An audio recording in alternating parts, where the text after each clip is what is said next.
انسان از over master پیس. انسان ہمارے کریشن کا شاہکار ہے. اس کا جواب.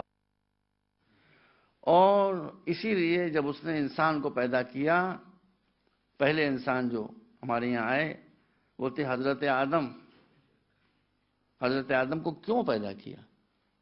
حضرت آدم کو اس لیے پیدا کیا، خلیفہ کے بہت سے معنی ہیں لیکن میں سمجھتا ہوں خلیفہ کے معنی رولر، حکومت کرنے کے لیے. کاہے پر حکومت کرنے کے لیے؟ اس پوری دنیا پر، اس پوری ورلڈ پر حکومت کرنے کے لیے انسان کو بنایا گیا. تو جو سب سے بہتر ہوگا، جو سب سے اچھا ہوگا، اسی کو تو رولر بنایا جائے گا، ہے کہ نہیں ہے؟ دیکھو بچوں کو اور سنو، اور آپ حضرات بھی سماعت فرمائیں. میری مجلس سے میسج ہوگا، آپ اس کو انشاءاللہ امید ہے فالو کریں گے.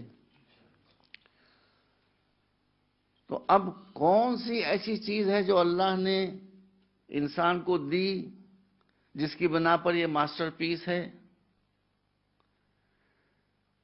کچھ چیزیں ایسی ہیں جو اللہ نے انسان کے علاوہ کسی کو نہیں دی. نہ زمین کو دی، نہ پتھروں کو دی، نہ درختوں کو دی، نہ جانوروں کو دی، نہ جنوں کو دی، نہ ملائکہ کو دی، کسی کو بھی نہیں دی. وہ چیزیں، وہ کوالٹیز انسان کو اللہ نے دی ہیں جو اور کسی کو نہیں دی ہیں. اس میں پہلی کوالٹی ہے انٹلیکٹ،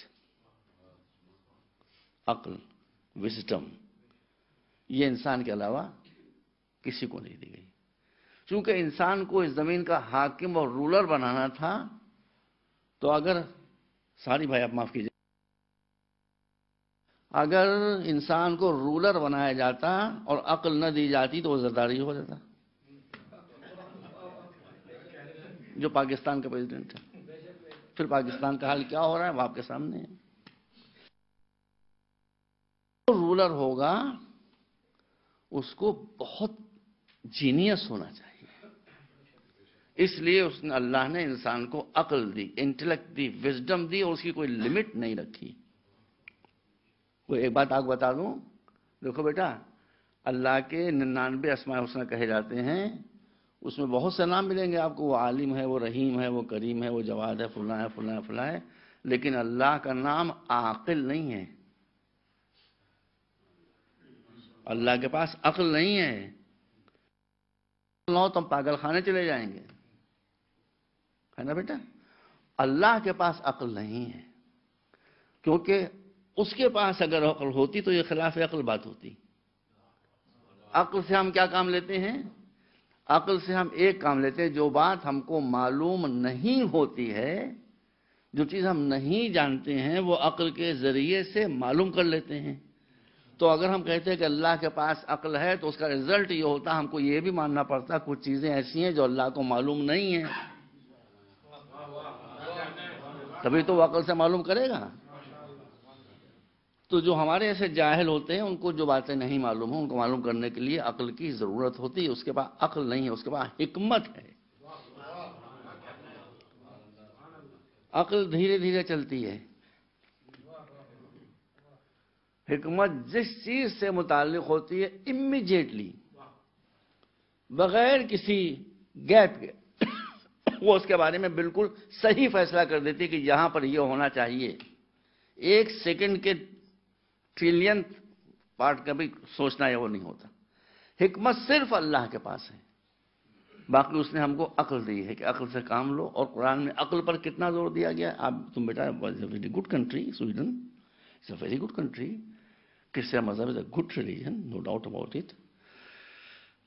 اب میں نہیں کہہ سکتا کہ یہ کیا ایکسیڈنٹ ہوا، پہلے سے تھا یا بعد میں ہو گیا.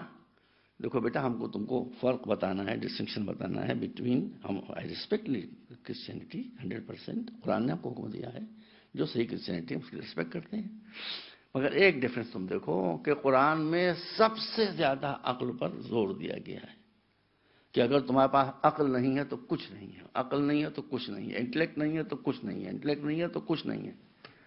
اور قبلہ آپ نے بھی شاید ملاحظہ فرمایا ہوگا، بائبل پڑھیے، پورے بائبل میں انٹلیکٹ کا لفظ آیا ہی نہیں ہے. یہ فرق دیکھا آپ نے؟ آپ پڑھ لیجیے بائبل. وزڈم، انٹلیکٹ، یہ ورڈ ہی بائبل میں نہیں آیا ہے.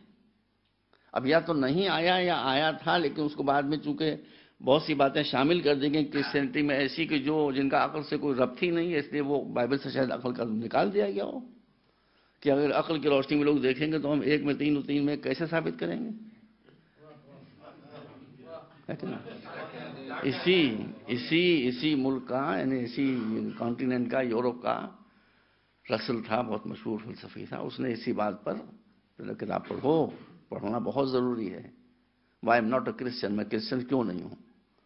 تو اس نے یہی بات لکھی ہے، جسٹیفائڈ، کہ میں نے بڑے بڑے پیر سے پوچھا کہ مجھے کوئی سمجھا دے 1 + 1 + 1 = 1. How is it possible? سمجھو بیٹا، how is it possible? 1 + 1 + 1 = 3، not to 1. اسے کوئی نہ سمجھا سکا.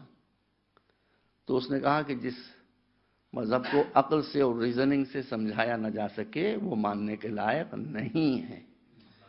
اس لیے کرسچینٹی یہ کہتی ہے، ہم اس کے بعد میں ریسپیکٹ کرتے ہیں کرسچینٹی، کیونکہ بعد کو فلسفہ ہوگا اس کا، مگر جو کرسچینٹی کہتی ہے وہ یہ کہ کرسچینٹی ماننے کا مذہب ہے، سمجھنے کا مذہب نہیں ہے. دیکھو فرق کو سمجھ لو، فرق کو سمجھ لیجئے. کرسچینٹی میں فیتھ ہے، اسلام میں فیتھ نہیں ہے. یہ بھی ہمارے یہاں بہت غلط فہمی ہے. فیتھ کہتے ہیں عقیدے کو، اسلام میں عقیدہ ہے ہی نہیں. عقیدے کا لفظ قرآن میں آیا ہی نہیں ہے. پورا قرآن میں نے پڑھا ہے، کہیں عقیدے کا لفظ، فیتھ کا لفظ ہی قرآن میں نہیں آیا. سنت میں بھی کہیں فیتھ کا اور عقیدے کا لفظ نہیں آیا. اس کی جگہ قرآن نے اور سنت نے استعمال کیا ایمان. ایمان کا ٹرانسلیشن ہے انگلش میں بلیف. فیتھ اور بلیف میں زمین آسمان کا فرق ہوتا ہے. فیتھ تو انسان کو کسی شے پر بھی ہو سکتا ہے. میں ہندو دیش سے آ رہا ہوں، وہاں سڑک کے اوپر 4 پتھر رکھے، اس کے اوپر لال رنگ کا رنگ ڈالنا اور ڈنڈو کرنے کے لیے بیٹھ گئے. اس کے بعد اگر کچھ بولا کہا کہ یہ ہماری آستھا کی سمسیا ہے. آستھا کسے کہتے ہیں؟ فیتھ کو. یہ ہمارے فیتھ کا مسئلہ ہے. جہاں فیتھ آ گیا وہاں دروازے بند ہو گئے. اسلام وہ دین ہے جو کہتا ہے پہلے مانو، پہلے سمجھو، جب تک سمجھ میں نہ آئے نہ مانو. تمہارا نہ ماننا ہی ایمان کی راہ میں جہاد ہے. صلوات بر محمد وعلیہ.